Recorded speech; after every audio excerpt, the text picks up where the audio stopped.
nothing wrong here. Do you know what I mean? Yeah. And so when I hear these words, it kind of, it's a little triggery for me because I think I understand what Rivka was getting at, but I loved your exercise so much that I'd love to incorporate it and use it. You know, it's like an NLP kind of exercise too, I think. Yeah, that's the one stream of information that I've studied and practiced is this neurolinguistic. I don't call it programming. I call it psychology, Right. neurolinguistic psychology. But Yeah. I'd love to share more about this about yoga and different ways that we can incorporate a variety of inner technologies with yoga practice. Yeah, we're doing something out here. We call it interoceptive yoga training, and the theme Wonderful. is put your mat in the inside, not on the floor outside. And and there's so much to practice in the inner world that is actually more aligned with traditional yogic experiences than the common stretching and all that stuff that we're seeing. So Yeah. Beautiful. I'd love to talk to you more about this even offline because I knew we were kind of like a Dharma brother and sister here, you know? Oh yeah. Well, I feel like I've tapped into some sort of a community of people, and I really want to thank Tess because I know it's your intention to do this, and I'm really thankful for the level of communication and the quality of people that are here. You know, there's this kind of like new age joke of this is the time to find your tribe. And, you know, I had my new age stuff 15, 20 years ago. So I kind of poo-poo that stuff, but this feels as close to finding your tribe as anything I've experienced. Come to San Diego and be in our conscious community. Yeah, sure. But there's a whole bunch of us here. It's downhill from here, apparently. I'm walking right now. Well, I had one more little comment, and I know there was someone else who wanted to share. So one thing I love to say a lot is as healers, as teachers, or for me, the goal is to help remind people that they are full, whole, and complete, that there's nowhere they have to get to or be, or a specific teacher, you know, in the same way that, let's say Michelangelo would go off in the quarries outside of his studio in Italy, and he'd bring back these beautiful blocks of marble to begin to carve away that which no longer served him anymore to create the David, you see? And we are all the David. We are that great statue, as when we can carve away that which no longer serves us anymore. That could be trauma. It could be all kinds of different layers of things. But for me, it's never been about, I'm going to go teach someone how to get better or how to heal them. Like you were saying before, it's about how to lead them back to their true nature, which they knew as a baby from birth. Yeah, pretty much so. You know what I mean? Yeah. I want to pop back a second to what Rivka was addressing with the spiritual bypassing. And it made me think about Abraham Hicks' quote that was, you know, what is so great about so-called reality that you feel obliged to face it, you know? And they said, you know, we would have you be like ostriches, and if you don't like what you're looking at, stick your head in the sand, and then when you're ready to come back up again, the likelihood is that you're going to be looking at a whole different scene. And that's the thing. It's like making a distinction between what's taking place on the screen, which versus the projector. And over at the projector is where we get to change the film, where we get to adjust the focus to more blurry or more crisp. And we get caught up in trying to manipulate the screen and shouting no at the screen instead of changing the projector, which is us. Pretty much so. Yeah. Pretty and also much Tess so. and I had some great discussions this week about detachment. But the suffering is really where the attachment is to these thoughts. And the detachment of that is where the beginning of the peace begins, really. Okay. Yeah. Yeah. Yeah. Can I share another little piece? Because I'm going to have to go in a few minutes. Right. I realize I have this other little hack that I do where, you know, like I'm going through this breakup and it's been rough, man. And like this human being that I love so much has like extreme capacity for avoidant silence, withdrawal, like that, the all of the things that are like the absence of loving. And so in my like lurching, you know, reaction to that, which feels so violent on my heart, there's that it's like that behavior becomes dominant in the moment. There's this shock and surprise, and it's quick and harsh, and I'm thrown off my center. And so that frequency becomes dominant in the picture. And so then I'm in reaction to it. I'm protecting myself from it. I'm running away from it, or I'm like, okay, well, I can be that way too. Fine, I don't care. And all of those things are violence that I'm doing to myself. And so when I'm able to catch my breath for a minute, the only thing that soothes that violence, that agony that comes from the heartbreak, from the withdrawal, from that ripping away from that bond, the only thing that soothes that for me is to find my way back into a loving way to be with it all. That's and right. So, like in moments, I think I'm crazy. I think I might actually be crazy because here's this person saying, I don't want you. I don't love you. I don't even like you.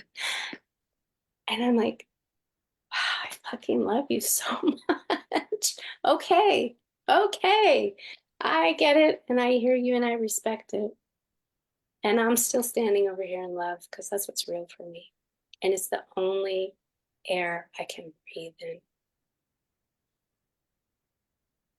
And there's magic that happens in that. Okay.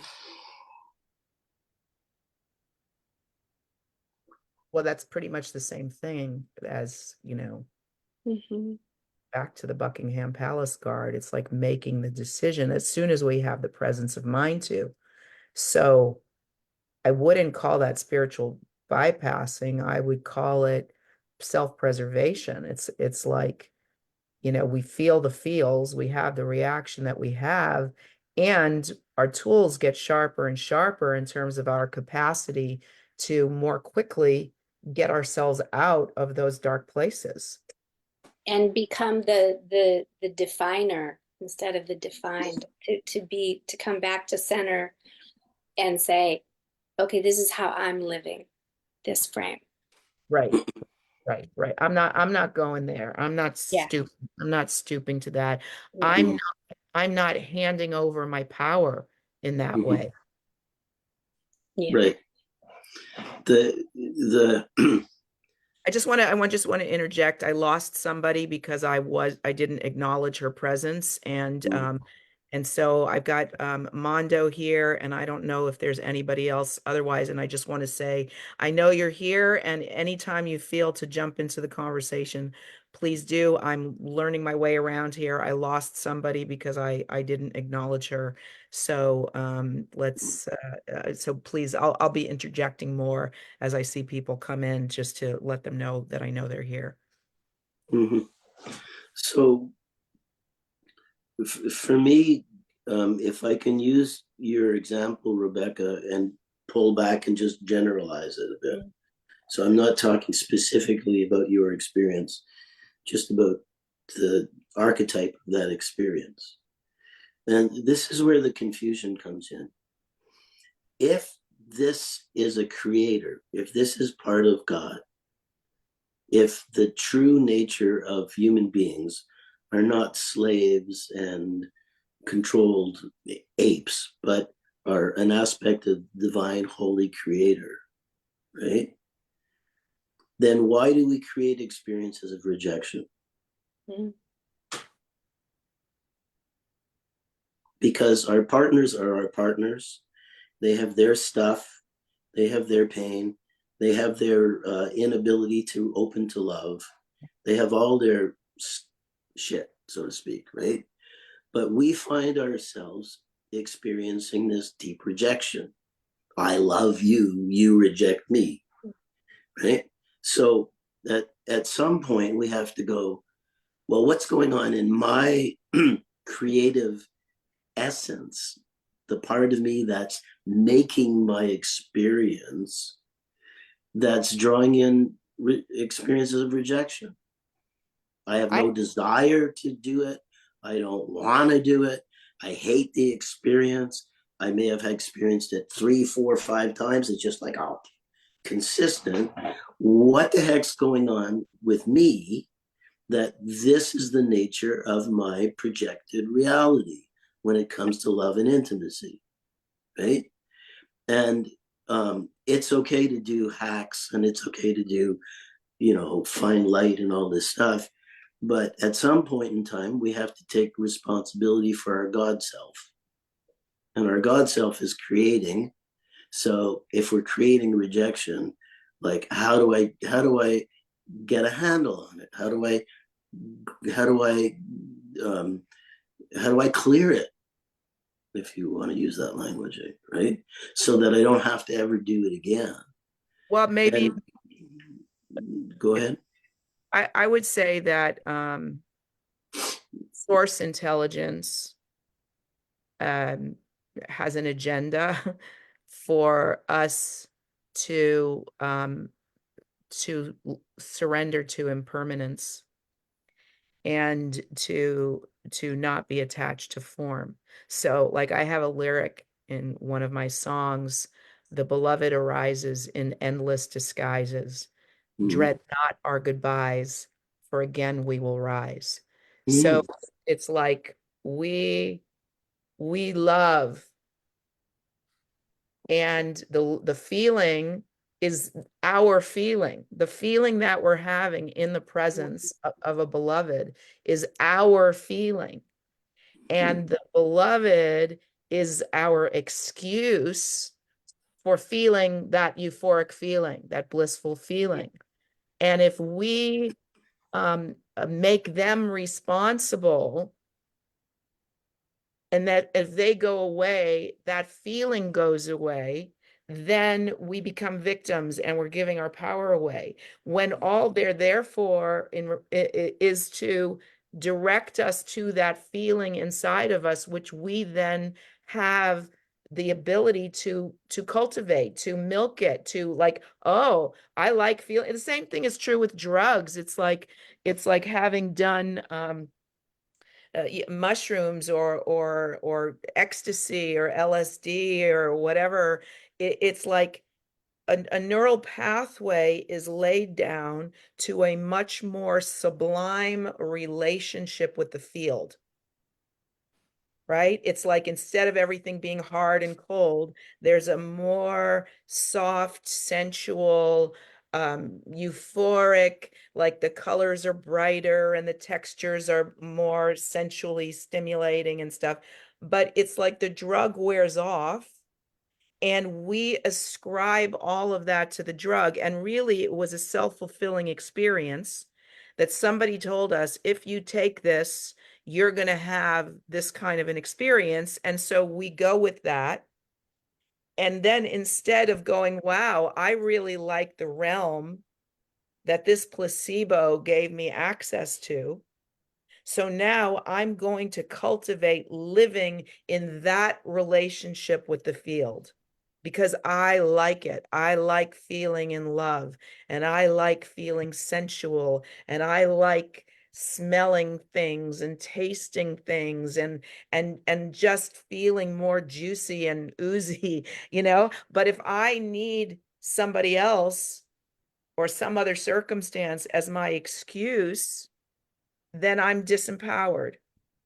So I think that the reason that lovers disappear and beautiful homes and stuff disappear is so that we don't get attached to our circumstances, and we take responsibility for cultivating that feeling within ourselves.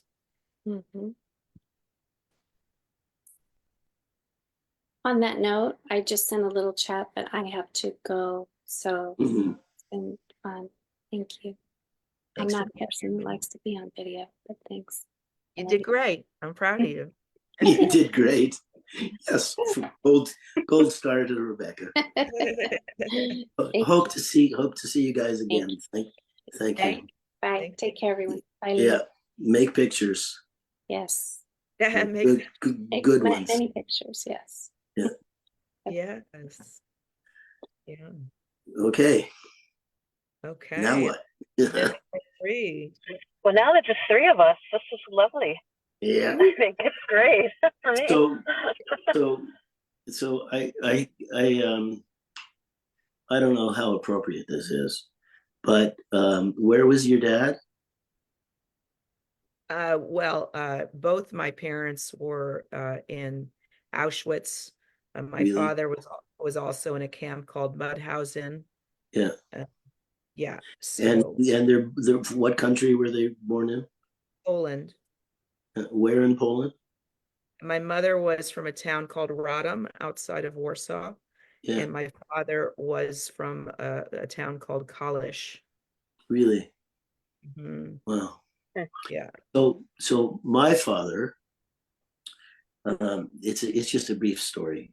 Oh, we got Mando with us. Okay, so we're okay. My father, this is really interesting.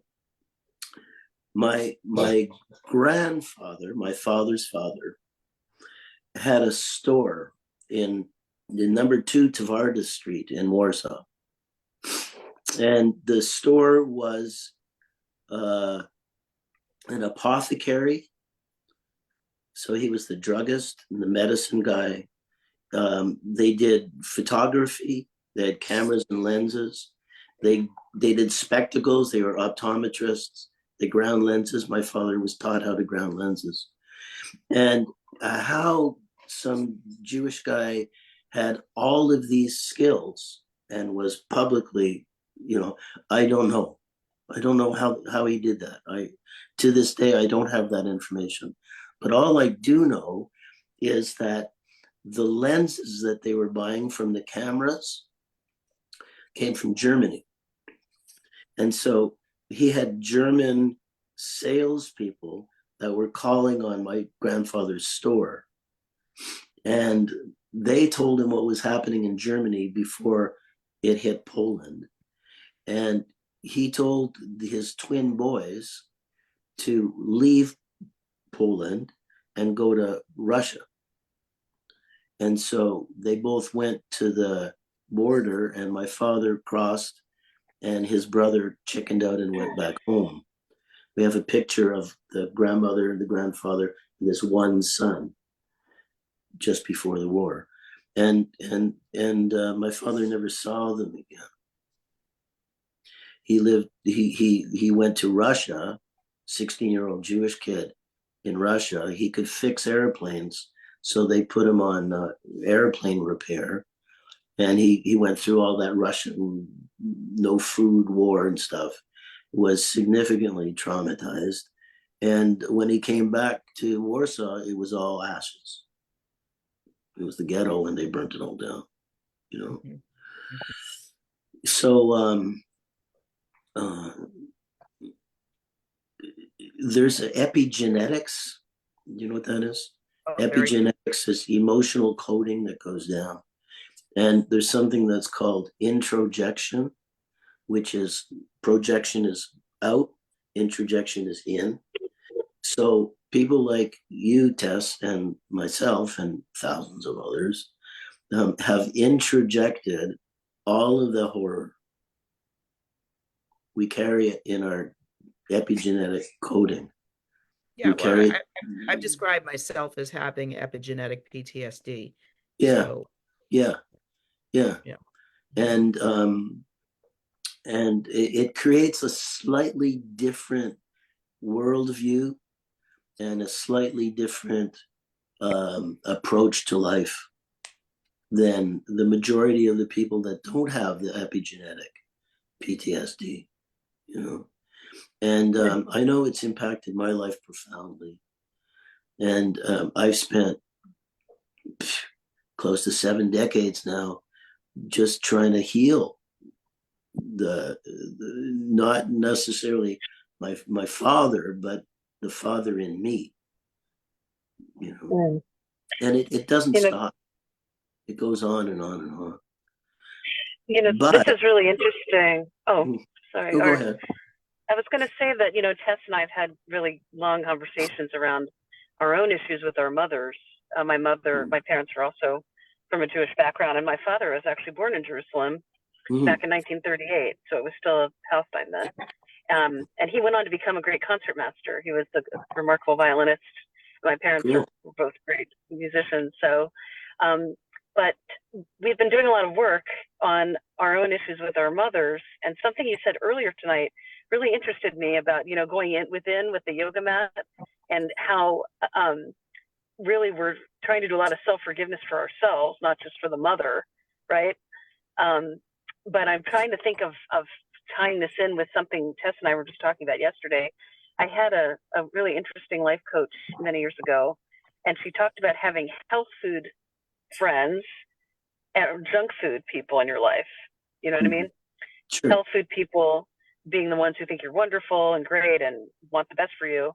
Junk food people want to take you down into their vampire mats, as we say in yoga, everyone's on their own mat. So on their mat with that. And I kind of was working with that yesterday about health food thoughts versus junk food thoughts, right?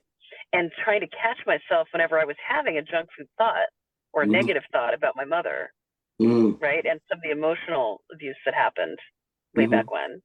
Yep. And, so I'd be interested in your thoughts on that, because it's a lifelong challenge and voyage for me. And I'll close this little piece by saying, I've wanted to do a workshop called the Mother-Daughter Paradigm Shift. And I choose those words very carefully, because until the daughter can free herself from the mother, let's say the narcissistic mother, and become the lotus with it out of the mud, on her own mat, not just being triggered by something that happened, that's kind of the goal I'm going at here. So I'd be interested in your thoughts on that. Is that okay to talk about that? Is it okay to respond to that? Tess, you there? Oh, of course. Yeah. Okay. Yeah. Hello, Tess. I didn't know you were asking. I didn't know you were asking me. Well, it is and it isn't, because we're broadcasting on Facebook Live, just so you know. Yeah, I know. And just so you know, with all of the different shows that she's done, it's been a wonderful time seeing her on Facebook, because you can just jump right in and be a guest. But I did help her with the Zoom situation, because last week we really wanted to hear you, and I'm like, it's time to upgrade to Zoom. That's it. So anything goes really on this particular show. I'm not going to talk about. I'm not going to talk about last week, because there's. No, we won't. It's in the past. So the past many. no longer exists. The past is the past. To talk to you about the mother-daughter thing. So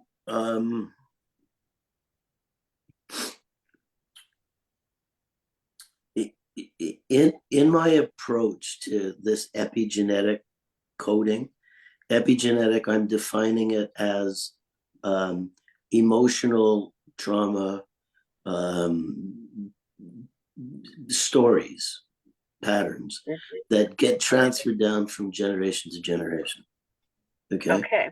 And I struggle to look at what is the mechanism by which the transfer is done. And most people would say, well, it's a download. your mother has this stuff and she downloads it to you. And I've come to a different point of view. And for me, it's an upload. And what that means, I will. Yeah, I can explain. I'm not putting myself in a corner that I can't get out of. I can definitely explain. No worries here. Yeah, We're I can friends explain. of the tribe. Okay, so here's what I mean. Mommy and daddy are gods and goddesses to us when we're little. Right. At a certain point in time, we become conscious enough of our individuality to recognize their pain. Right. And what we want to do is relieve them of their pain. So we introject, we take their pain and we put it in our energy field, in our body. Wow. Introject. Right. It's an act of love. Mm-hmm. And that's how the pain from multi-generations gets transferred down to us through a series of acts of love. Mm-hmm. And in looking at, well, how do we heal that? What can we do with that? I don't know. It's been 40 years of trying to figure that out. But it's like, the way I see it is that as it comes down the pipe, if one person, which is us, because we're the termination point of our mother's and father's coding, if one person turns around and faces the energy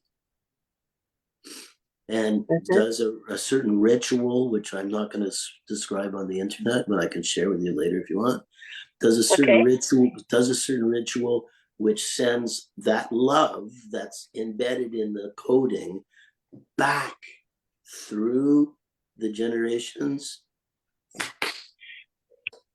clears it. I'm really feeling that. It clears it. It's trippy. It clears it. I'm feeling it. And even though I've done this numerous times and literally hundreds of times with other folks, just about a month ago, I had to confront my mother's energy. I was trying to manifest something and I needed her support. And all the rejection and all the problems I've had with her, I had to get beyond that and bring the maternal creative essence back into my being. And what I got from that walk and meditation and experience was that my mother's soul wanted to move on. And it was my attachment to the pain of her expression that was preventing her from moving on. Yeah. I love that. And so I had to think the thought, well, who was that person before she was my mother?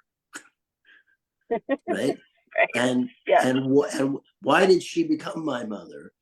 Probably because I needed somebody to, quote unquote, fuck me up as much as she knew how to do. Oh my, you're right. So in some ways, our parents are, and all their pain is the ultimate detachment is to let their souls go and not hold on to the bitterness of what they created and the distortions in my field because of my mother and father. But to realize that they were there to serve me, just as karmically I chose those guys to wound me in exactly the right way that would eventually get me to wholeness and some sort of freedom, right? Yeah. Thank you. And what do you think of that test? Because that's landing for me, for sure. Well, what do you think?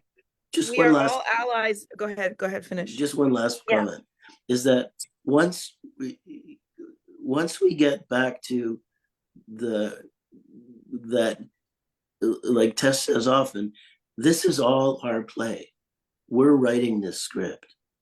We design our parents, we design our epigenetic pain, we design our rejections and our loves and our attachments, and it's all to clear the dross of karmic stuff and to get us to align with the light, that's the crack of light, so to speak, that's struggling to birth itself on this poor little planet into consciousness against all the forces of darkness that have all this technology and know exactly how to manipulate us and make us suffer. You know? And we gave them their roles too. They're playing their part. Correct. That's it. One of my teachers was a guy called Drunvalo, and we were in Australia in '96, and he was teaching us about ascension in '96. And he said, you can't get through the crack if you don't have your dark and your light side. This is not about all love, all beauty, all wonder, and just, ride it out and then it'll all be wonderful. We have to deal with the depths of our inner darkness, and come to peace with it. And once we come to peace with the inner darkness, then we can come to peace with the inner light. So many people these days don't want to look at that stuff. It's like, oh, I'll just, the light's going to win, so I'm just going to stay quiet and have the light win. And it's true, the light is going to win and everybody's going to get through. It's just not what we think is going to happen, because the only references we have are third dimension. We don't have. Thank you so much for that. Yeah. And Tess, what do you think about that as far as the mother seeing a soul within us and then saying goodbye to that in this lifetime? Well, what it made me think about was family constellation work, because in that process, you turn around and work with a representative for the family member as the child and say, I give you back that which was never mine to carry. And you liberate yourself to like, oh, this is what happened. My parent unconsciously laid their trip on me. And I get what you're saying, Art, about choosing it and taking it, because we're like natural born empaths and we can't stand seeing our parents suffering. So we want to help alleviate some of it. But I think that, again, if we use the theatrical metaphor, it's like we're still on the stage, we're still in the play, we're still stuck in our characters. Our parents have transitioned, they're wanting to go on to the next role in their career, and we're going, I'm not done with you yet, right? Right. Attachment. Totally. Now you're talking my language. That's exactly right. Yeah. So it's us staying stuck in our role, instead of us graduating for our role while we're still on stage and going, okay, what do I want to play next? Yeah. Right. And there's some kind of payoff too for the suffering. I'm hearing a voice. Wait a second. Where's that voice coming from? I'm not sure. You have someone else on the call. I see it. I'm listening to a woman's voice. Oh, Prince. He had something in the background. Thank you, Mando.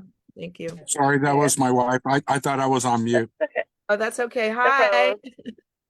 No Do you want to jump in? I'm gonna close pretty soon because I'm on a road trip down to this jazz jam that Tess and I went to a couple weeks ago. But I definitely wanted to meet Art and Mando too. I've heard all about you, and I'm looking forward to future calls. Yeah. We can all be on together. But Art, before I leave, have to go, I would love to talk offline sometime more about the neuroscience and the different parts of the brain and which ones are activated and which we can turn off and on. And Tess had a great description of you last time that she read aloud. It was before you actually were on the call, and that's what I listened to, and I thought that was brilliant. So I'd love to talk to you more about that. Yeah, Someday. well, Tess has my email address, and just ask her for it and send me a note, and I'm all and for through sharing. Facebook too. Are you also on Facebook for like messaging? No, you just got to email me mostly. Okay. Yeah, I don't have Do I a. have your email? Because I've only been talking to you on Messenger. Yeah, I think it's in the. We're all Facebookers, we're all messenger people. Yeah, But, well, you can look up Art Pouchet and do a DM or something like that. Okay. It's from last time. Now I know how to pronounce your last name. I've been saying Pouchet. Yeah, Pouchet. I'll send you my Rasa yoga flyer too. What's that? Go ahead. Well, I'll send you also a little of my own background in the Rasa yoga and all of that. Yeah, I'd love to share with you. It'd be great. Thank you. Okay. All right. Thanks. For now. Nice vibe. Great. Thank you. Thanks. Blessings. Yeah. Hello, the Polish Mando. name was. Okay, go ahead. You go ahead. You want to get that out? I want to hear the Polish name. Yeah, the Polish name was Puszet, Pouchet. And when my father came to Montreal, the French border official said, "What's your name?" He said, Pouchet. And he francophonized it, Pouchet. And so that's, in French, it would be Pouchet. But because the Polish had a hard T, we call it Pouchet. Well, that's funny because it reminds me of a story my dad used to tell about Ellis Island. And so this Jewish man was coming through, and they asked him, "What is your name?" to give him, a citizenship paper. And he said in Yiddish, "Schein vergessen," which means I forgot. And so they named him Sean Ferguson. So it's like, how did you get this Irish name? Oh my God, that is hilarious. Yeah. You had to be there to really understand that story. Anyway, hello, Mando. You've been sitting here silently all this time, absorbed. Yeah, well, let's see here. In the midst of the Zoom life, I drove from my office to home, and then I actually ate dinner. And so I'm glad I wasn't too loud since I was muted. So now I'm relaxed. But, no, except that you're frozen right now, and your sound is not coming in clear. Okay. Let me go on Wi-Fi. Okay. Okay, testing 1, 2, 3.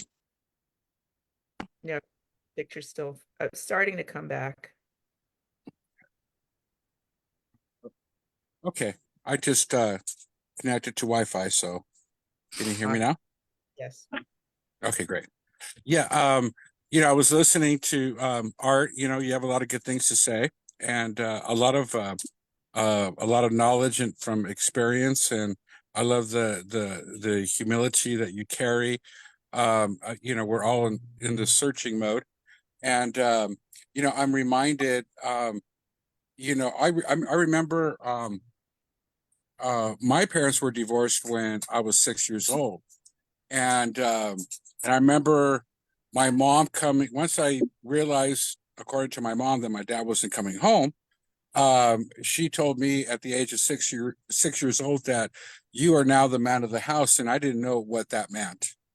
And so that was like, I never really had a chance to be a kid, and I had to grow up real fast, and I didn't have anybody. My dad didn't know how to validate my existence because he never was validated, so he was finding his way. He was pretty much raised very strict from my grandmother. And once he actually got married just to kind of get out of the house, according to what he told me. And so at the early age of like 2021, he became a teenager, which of course wasn't all that nurturing, being married to my mom, so a lot of things happened there. But fast forwarding, I remember I always felt that there was something wrong, always, it was out there without no definition. And, I started seeking, God as creator, divine, being raised Catholic, um, but, still searching, and then to get involved, which was kind of like organized religion, that was a bad taste. And, anyways, got free from that, and just kind of kept what I knew was, I want to say, life-giving. And so I got to a place where I realized that there was a lot of work for me to do. And I didn't know what my goal was going to be. I just wanted to be liberated. I just wanted to get to a place where I can be me and free to have a nurturing relationship with divine. And, but because I had father issues, that disoriented my perspective and what a heavenly father would look like. And so, I think that and I had learned something, from the people that, I grew close with when I started to go to organized churches. And it just seemed like, I can never be good enough. I don't measure up. And the plumb line was way too high. And I'm thinking, isn't there supposed to be a relationship somewhere? And so when I overcame that and started seeking, then it was kind of like a perfect timing for me. I was so desperate, and I was in between tribes, and I was going through a dark night of the soul, and didn't know which way to go. But I do know this. I was led into what is called sonship, and I started realizing who I was and what my birthrights were. And my dad was living with me at that time. He lived with me for about 2.5 years. And that was for the first time since I was a kid. Anyways, long story short, I shut everything down, everything that I do to validate my personal existence. I just wanted, I didn't know where I needed to grow up in, but I was hungry. And so for about 2 or 3 years, I kind of went into like a cocoon, of just, I call it the cocoon of unlearning, unwrapping. I was just tired of being mummified on a generational level. Just like you said, Art, you have all this stuff that was either downloaded or uploaded to you. And I didn't know what to do with that. And my dad didn't know what to do with it, And what I saw growing up was my mom felt like she wasn't a good mom, but she was an excellent provider. My dad, it was more like, oh, you got a girlfriend now? Okay, well, let's talk about, how to do sex. And I'm like, Dad, I'm 16. I already know, and I mean, all these different things that I realized that my dad was a dad, but he didn't know how to father. And I didn't know what fatherliness meant, and so, but I kind of like Art, you kind of get keen on, oh, that's why my mom reacted to my dad. Oh, that's why my dad, was the way he did. Oh, okay. So this goes back not just with my parents, but my grandparents and then their grandparents. And well, how long, I mean, how much work do I really want to do? And especially if those people that are not around anymore. And so I have learned the art of letting go. And even I mean, it's like, how do you close when there's no doors to close? That's what I want to say. That's a feeling. So I remember in the process of being in this cocoon, I just had this, I want to say, this epiphany of thought. And my dad and I, we shared the garage. He had one side of the garage as his office. I had my other side. And we just had like a little wall between us. And I walk over and, hey, Dad, knock, knock. And he's like, hey, what's up? And I go, hey, Dad, hey, I just had an epiphany of a thought. I saw it, and it was something it was in the past, and it was almost like it came into the now. And I'm looking at it, and I need to ask you if this is legit. And he goes, well, what's up? And I go, Dad, hey, so I am willing to bet the farm that you and Mom shacked up before you got married. He goes, oh yeah, son, yeah, you and your mom and I, we were, we were wrestling in the back seat and out you came. I'm like, Dad, you didn't have to tell me that, but that's my dad. My dad is very straightforward. My dad looks like Tommy Chong. Okay. Epiphany looks exactly like Tommy Chong. And I go, oh, okay. Hey, wait 1 And second, he goes, Prince. well, Prince, you need to lift your camera up so we can see your eyes. okay. Oh yeah, Yeah, because all we see is your nostrils, and it's annoying. Oh, okay. I'm not even paying attention. Thank you. Sorry. Yeah, Yeah. it's Okay, sorry kind of about that. sweet. Hopefully they're clean. To see your full face helps. Thank So you, I have a point before you continue on. Okay. Yeah. If we say that all of our ancestors are no longer here, that's not true. Right. Yeah. I meant, no, though I understand what you're saying. I meant like on a physical aspect, to be able to talk to them, that was my perspective. I think I didn't even really look into, I'm just thinking, how can I be a blessing to my dad and be a testimony that I got some healing because I felt like the new coding starts with me. And the old coding of my dad and so on down the bloodline, it's like I have to write the new code and I don't know how to do that. I had zero understanding. So when he told me, it was before, we took the vows after your mom was pregnant. Oh, okay. And then I wanted to continue, but I didn't want my dad to feel bad. But what I heard was, what? You're pregnant? Oh, come on. You can't be pregnant. Don't tell me you're pregnant. Now, what are we going to do? And then they talk about abortion and this and the other. And I heard all that. And I thought, oh, okay. So the unwantedness was coded in me. I was a mistake. Do you understand? That's why they hurried up and got married, just for face.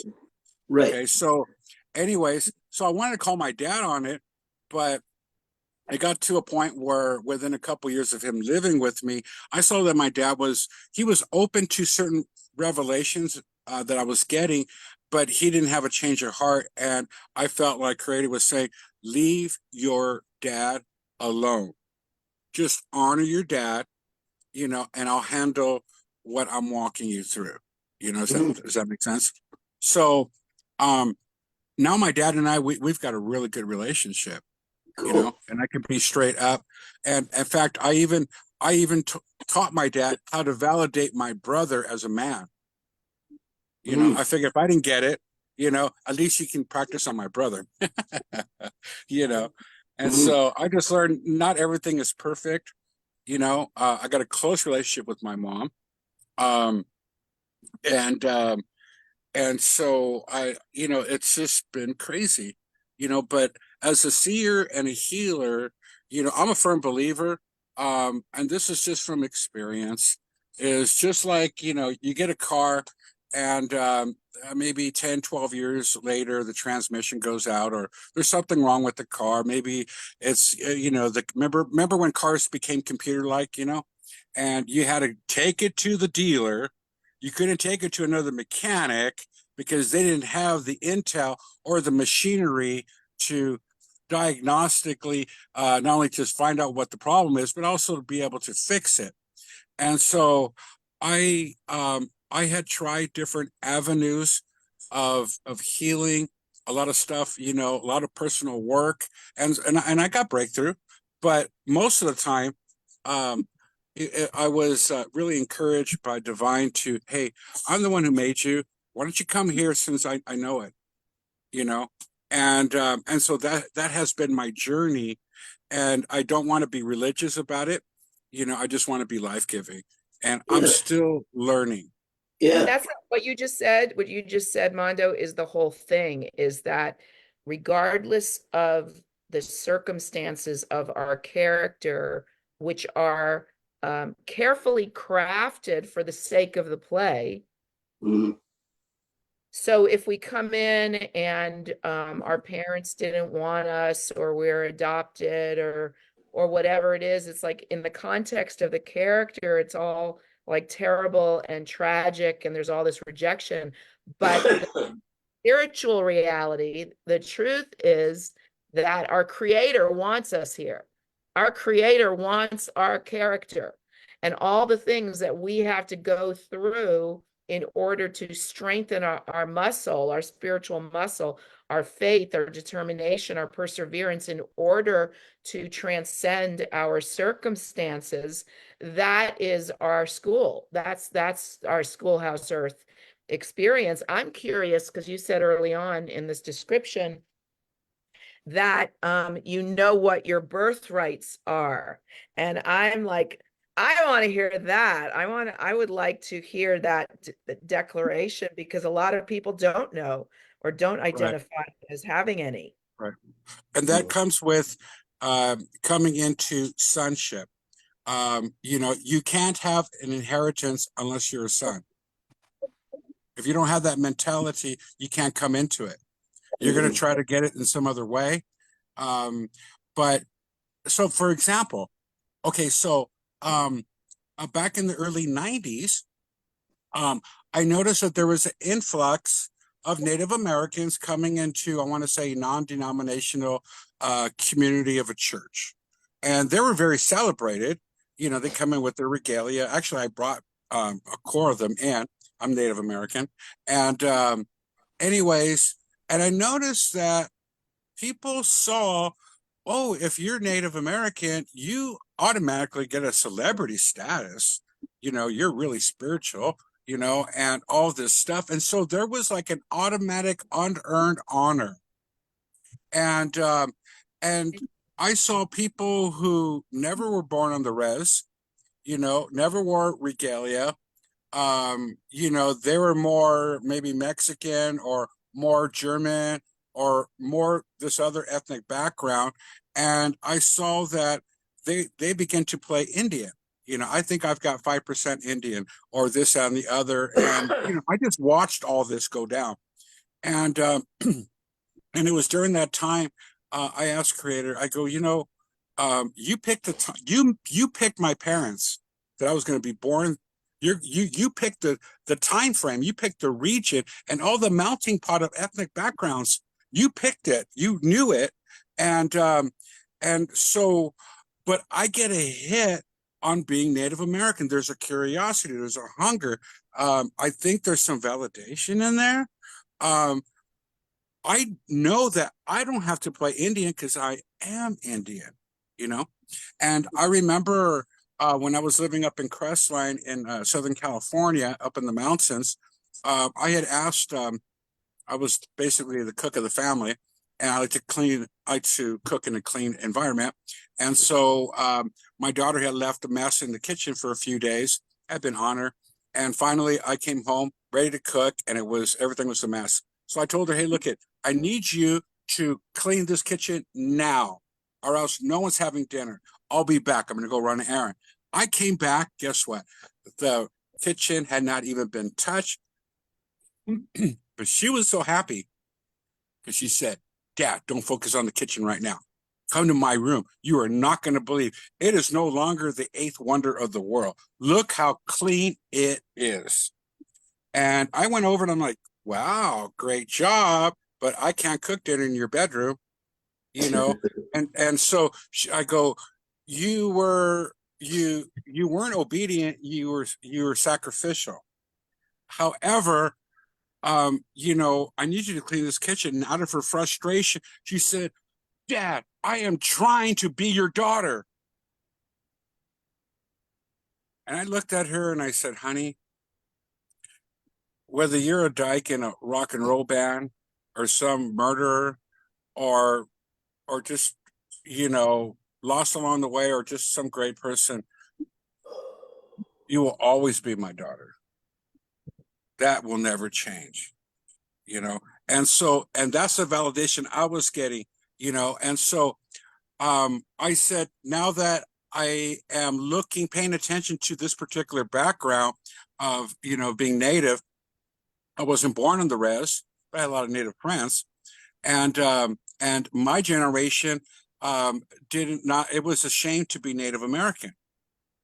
You know, it's just, I don't understand it, but it's just the way it was. That's the way I grew up. So having said all that, I said, Lord, I want to know my birthrights as a Native American. I don't even know how I came up with that question.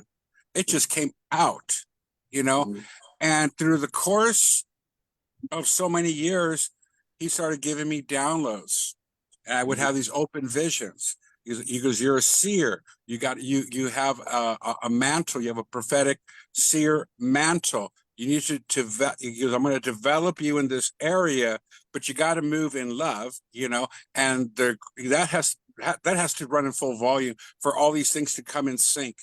And then he started showing me, and that's where the birthright was him showing me, look you have this arsenal in the spirit realm. You have these supernatural giftings. You have clout, but you second guess yourself. That comes from you not being validated. I'm validating that you have this. Now step into it. And he said, I'm bringing father figures your way. And these father figures didn't even know they were going to be a father figure to me. And so I want to say it this way. You know, it's kind of like, I remember just recently, I had been getting this vision of all year about a line of camels, like in the desert. And I'm thinking, oh, you know, I know like biblically that kind of means like there's some kind of covenant going to be happening. Someone's going to be getting married, maybe, you know, and I saw all this cargo on all these camels. And I finally started asking questions, and I said, okay, I've been getting these visions, Creator, and what gives? And he said, you're the front camel. You're leading all these camels, and you're going to go to the eye of the needle at this city. And he goes, when you get to the eye of the needle, he goes, you know what has to happen. The camels need to be unloaded so it can get on its knees and crawl through this little gate. And I thought, okay. And then he goes, can a camel unload itself? No. And he goes, right. He goes, so I bring people like Art, people like Tess, other people around you that are life-giving. Everybody has a piece of the puzzle. They are all alumni of being unloaded. And so the people around you are going to unload you ever so gently. Everybody has their role, Mando. He goes, Mando, I just need you to don't go anywhere. Just be still. Let them unload you, you know? And so I'm like, wow, okay. And that was all part of, that is your tribe right now. Know your season. And I'm giving you wisdom and understanding. It's like having love. I want to be love, God, but if you don't have wisdom and understanding how to move in love, then you're not going to flow. It won't river, and it may end up being conditional. Anyways, having said all that, I started asking, okay, well, what is my purpose right now? What is my destiny as a son? I want to know where my birthrights are taking me. And he goes, you're not asking questions. And I go, I'm not used to asking questions, because I thought, if I was raised, you ask, just shut up. You don't need to know. You're on a need to know basis. See, that was still in my soul, and my soul was sick. And so I had to oh, it's okay to ask. I mean, I'm 60 years old now, and I don't feel 60, but anyways. And so one of the question was, hey, what's on the other side of the gate? What's on the other side? He goes, that's a good question. He goes, destiny. Hang on there, Mr. Flowing human being. I just want to say a few little things back to you in a real simple way, because you're pouring out your heart and it's lovely. I want to say two things. One is, I was watching when you were on 2-3 weeks ago, and your presence, your white flowing hair, the proud Native heritage, and the clarity of your speaking was tremendously impressive. And today, I see a different side of you. I see the vulnerable man, the emotional human being, the person craving information and guidance, the inner child struggling to make sense of what it feels like to be 60 when you actually feel like you're a raging 24-year-old. Tell me I know that one. And all I want to say to you, man, is I have incredible respect for who you are and how you speak and the energy you're holding. That being said, it gets more and more obvious to me that there is a deep emotional current that's going through the planet right now. Mm-hmm. And all of the light workers and all of the healers and all of the lovers and all of the whatever, right, are just getting hammered with stuff. And we all have to honor our individual story and our individual pain, but we also have to like lift our noses up a little bit to see the collective flow of what's happening.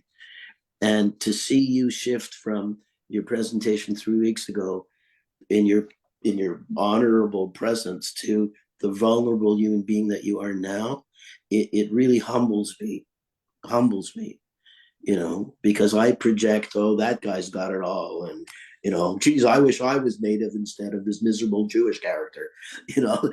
It's like, wouldn't that be nice? You know, I could really dig those feathers now, you know.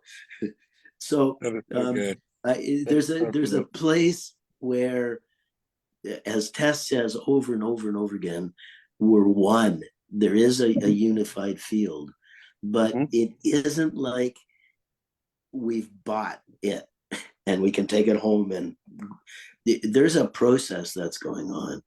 And the darkness that's been controlling this planet for eons in ways that human beings have no concept, because we're not given privilege to that information, is being dismantled and destroyed by higher dimensional life fields.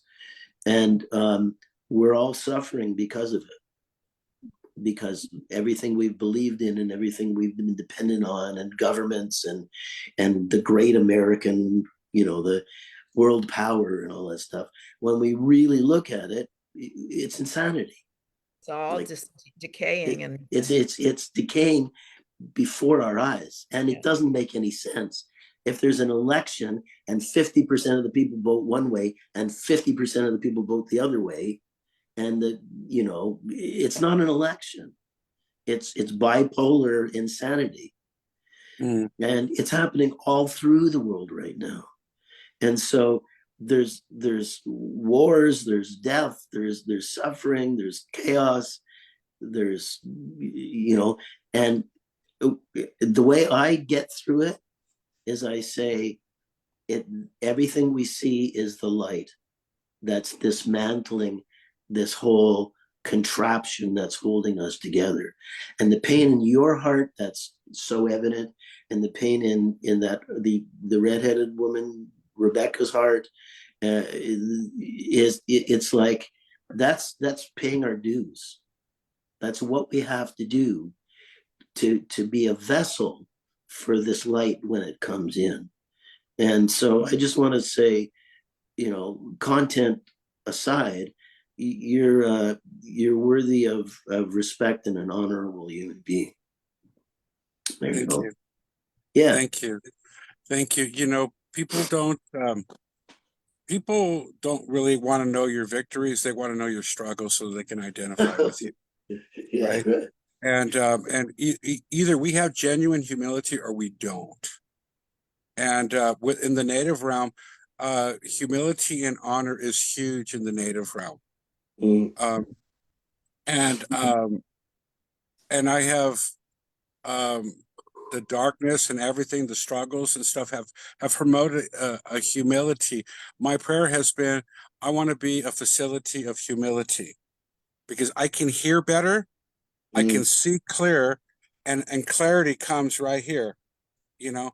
And it's humility says, Art, I need you in my life. Tess, I need you in my life. Now, I may not run with you all, but it's drawing. I mean, like, we all have different faiths and different thoughts and different philosophies, but one can eat the watermelon and spit out the seeds.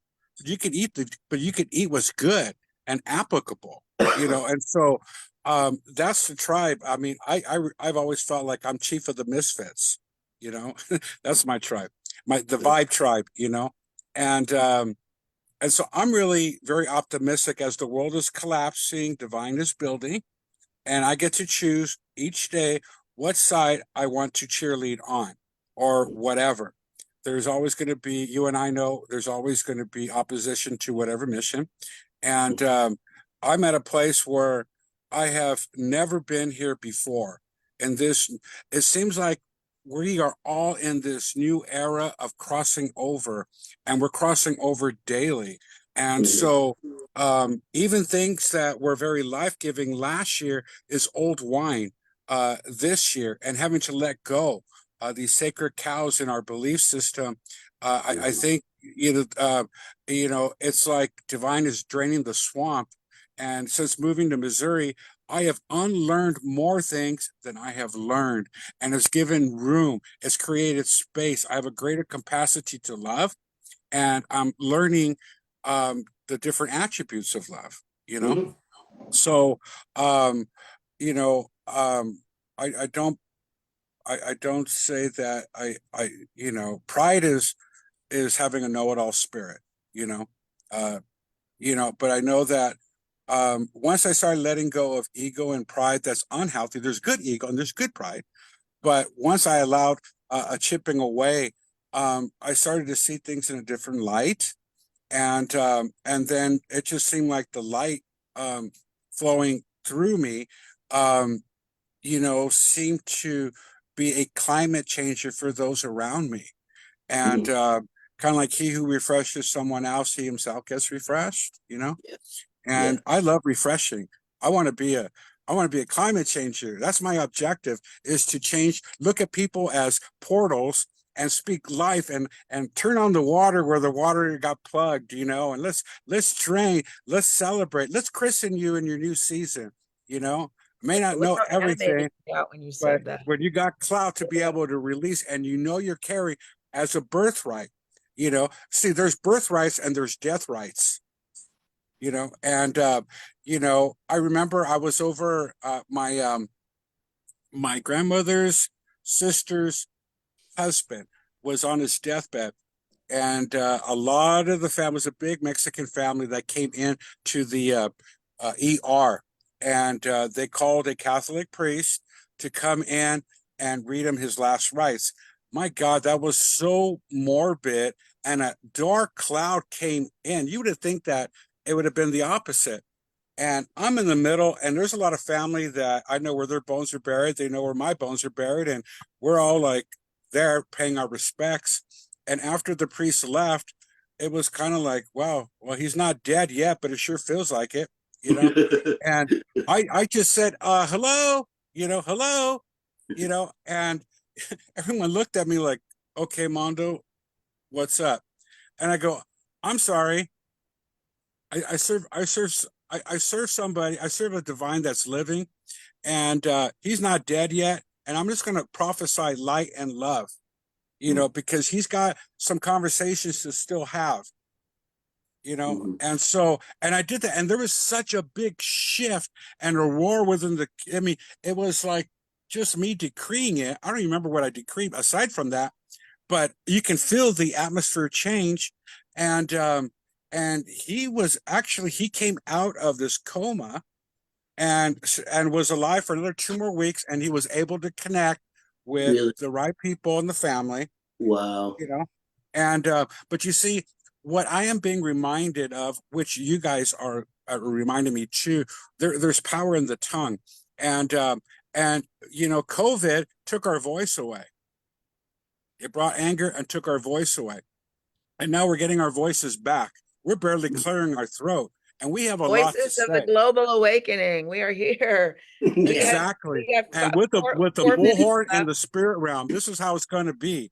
And to be able to push these things back, and so, my heart, I've always been like a wedding planner kind of a guy. You know what, let's get you on a second honeymoon with Divine and whatever that looks like for you. But I got the canoe right here. I got the whatever you want, wine and bread, you go with it. Here's some blankets. You know, I got some music. What do you want? You know, you want some Italian music? I mean, you know, whatever you know, that's my heart, you know. And so anyways, I enjoy this conversation, and I love that, Tess, that you're giving people the opportunity to be able to say what's on their heart, you know. Thank you. Yeah, because we all have a piece of the puzzle, and we need to hear each other. It's interesting because you said something, and it reminded me of something I actually posted earlier today on Facebook. I said, I am grateful to be identifying and now dissolving the psycho-emotional wounds that have kept me feeling separate for probably this whole incarnation, if not longer. I give great sincere thanks for all you beautiful mirrors who consistently reflect so much genuine love and care for me. I am blessed beyond measure to receive your valuable, affirming, enthusiastic support. I open to fully receive and return my appreciation in spades, allowing for the flow of joyful energy exchange between us to now expand to increase exponentially, unimpededly, so that we may each bask and thrive in the mutual celebration field we've co-created. While there is great gold to be mined from isolating to identify one's blocks and undermining beliefs slash self-talk in order to ultimately break free of them and bring our gained wisdom to the world community. Oops, where did it go? I just lost it. Darn it. Wait a second. Come back. It flew away for a second. Here we go. To be in order to ultimately break free of them and bring your gained wisdom to the world community, I've really come to see how important your existence is to my happiness, most fulfilling experiences. No one is an island. We really do need each other to feel nourished and met by this wondrous thing we call life. At least I do need you, soul family, friends, fans, beloved. You who are a yes to me. Please forgive me if my need to know myself has had me keep you at arm's length as I fully claim my inner compass and find my healthy boundaries. I really do look forward to uncovering new ways of letting you and sharing my overflowingly grateful heart with you.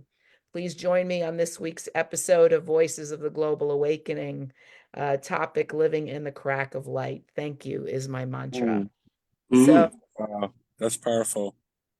That's yeah, powerful. yeah. Art, So we need each other. We need each yeah, other. We are walking each other home, and right. it's That's so super good. important that we have our hearts open and we're in our compassion and our humility because we are returning to the innocence of children as we acknowledge that no matter how much knowledge we cultivate and how much wisdom we glean, we are never going to fully grok the mystery. It is so far beyond us, and in that space we can all be equal. We are all standing on the body of the mother, and we can all look at each other eye to eye, heart to heart, soul to soul, and give thanks that we are not in this alone, you know. Right. You Nice. know, So Art, as I look at you, Art, I see art gallery. No, seriously, you probably heard that before, but that's I your see a playa name. gallery. I do. I know. I see art. I see art. I don't know if you do any kind of drawing or painting, but I see you in an art gallery, and there is, you have a special in a biblical sense. It's called anointing, and you're talking about magnetic fields and things of that nature, but you're like you're the grounding mechanism for those that are like a live wire, but they need to be grounded, and you have your compassion and understanding and your wordsmithing grounds people, you know, and that's what I just see, and I just celebrate that in you. you have a lot to say, not that you need to be validated of this, but I see a new tribe of people coming around you, and it's a younger generation. Yeah. It's a younger generation, and you're going to release understanding. And it may not be like a full-on weekend kind of a thing, but I see you one-on-one, one-on-two, one on a group. And, you know, it's kind of like, I'm about to say you don't have that kind of audience. I just see a new tribe. I see a new people coming into a tribe, and you don't have to go looking for them. They're going to come to you. Mm. And it's just that one person that's going to be the flyer to another group of people. And Yeah, I yeah. see like in a Maybe college. it's happening right here, right now, today. Yeah. On this platform. Yeah, I'm right, going to exactly. say thank you, both of you. We're come to Yeah. completion on our time here today, and thank you for sharing your insights, your wisdom, your heart, your transparency, and making this an infinitely richer experience. I'm so grateful to have had this opportunity, and I look forward to having you return. We'll see you again. Thank you so much. Take care, Nice Tess. meeting you, Art. Bye, Yeah, Tess. take care, brother. Thank you. Okay. Thank you. Bye now. Beautiful, beautiful experience. Really beautiful. Thank you. Way to go. Yay. No, not last week, but now. Now, in That's divine, just what everything is in divine order and everything is in divine disorder. it just had to happen, man. It was Indeed. amazing. Okay, so I'm gonna go watch the hockey game. I'll be in touch with you. We could have some private conversations. That was lovely. I really, really enjoyed that. Likewise. And yeah, it's from my heart to you, so I don't have to use words to tell you what I'm feeling. I feel you. Thank you so much. I feel you too, sweetie. Take care, love. Bye-bye. Bye-bye.